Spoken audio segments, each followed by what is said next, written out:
So moving on, we are now entering the city of Krat. And at the beginning here, we're going to be introducing a handful of new enemies. We've just done the conductor puppets previously, and now we're going to be fighting the dogs, a couple of butlers, and some people with guns.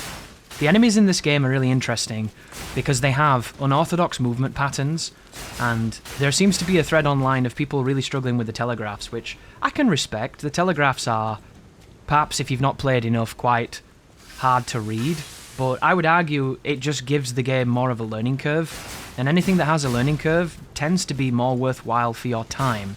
Because if you start playing a game and you're immediately good at it, you're probably going to get either frustrated or annoyed quite quickly because you're not being challenged. Some people don't like to be challenged, and there are plenty of games for those, but in this particular one, this game is definitely going to reward the person who comes in here expecting to have a lot of resistance. And how I'm going to approach this, guys, is I'm going to be navigating the levels and fighting as much as I can. I'm going to be picking up a lot of items. I'm going to be showing you the general tour of these areas and showing you some decent strategies on how to succeed. And in the beginning of the game, your most powerful tool is frame advantage, which is just a fancy way of saying, if I punch you first, you can't punch me. Because in this game, especially early on, these enemies don't have any kind of armor system, so they can't poise through your strikes, so you can just manipulate them by being quicker than they are. And when you pick the rapier, which I think is the best starting weapon unless you're speedrunning, and even then, you know, it's really, really good because you can buy the greatsword, put the handle on. You know, the thing with the rapier is people will look at this weapon as in it's not very powerful. But it has so many factors that make it so much better than you realise. And these factors are the reason that you choose it.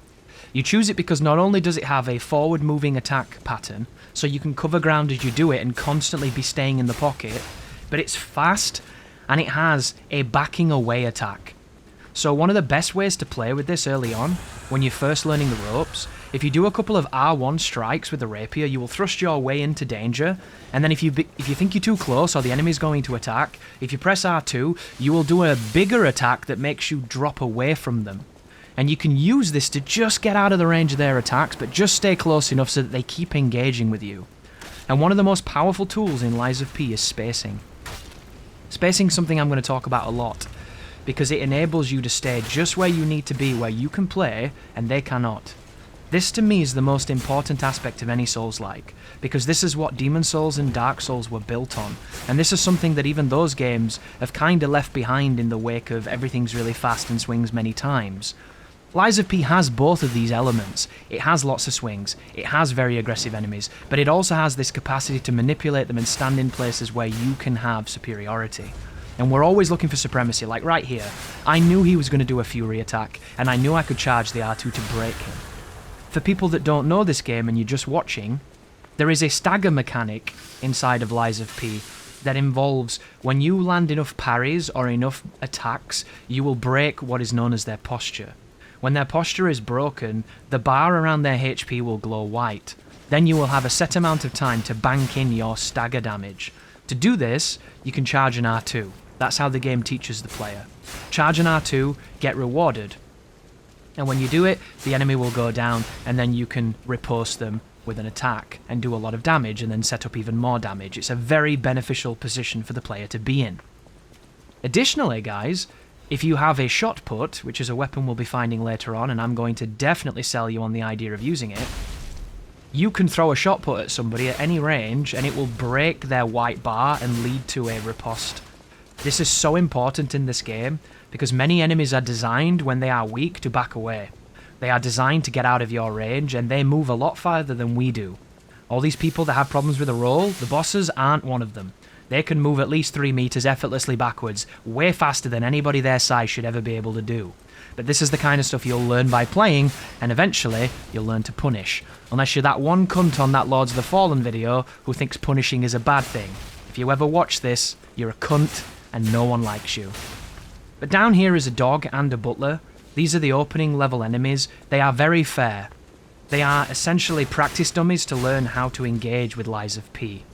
Use the grind system, use the handle system, use your Legion arm, use all these different mechanics to figure out how you want to play.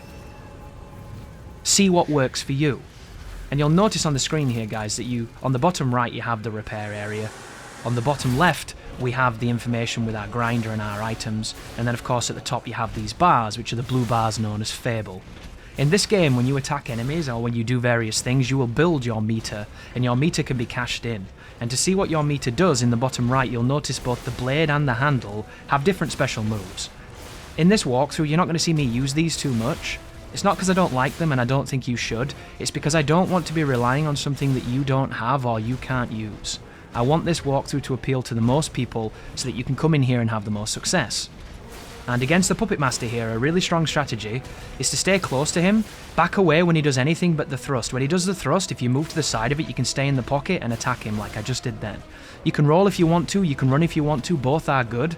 Most of this boss's hitboxes are really nice. And whenever he falls down like that, you can land some big hits. Just be careful of the cage here. He transitions to phase 2 and the cage is a hitbox, and then afterwards there's this big delay, but now his moveset changes and he gets additional moves. What you can do is what I just did then, wait for his string and then go in and wait for him to reset.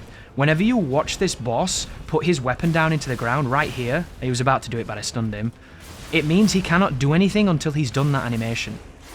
Learn his hit string, punish him while he rests, and then get out of there. And then if you can get a knockdown like this, you can charge and use your Fable and do all these great things. I blew off some Fable bars there just to show it and remind myself I'll be talking about it in the walkthrough.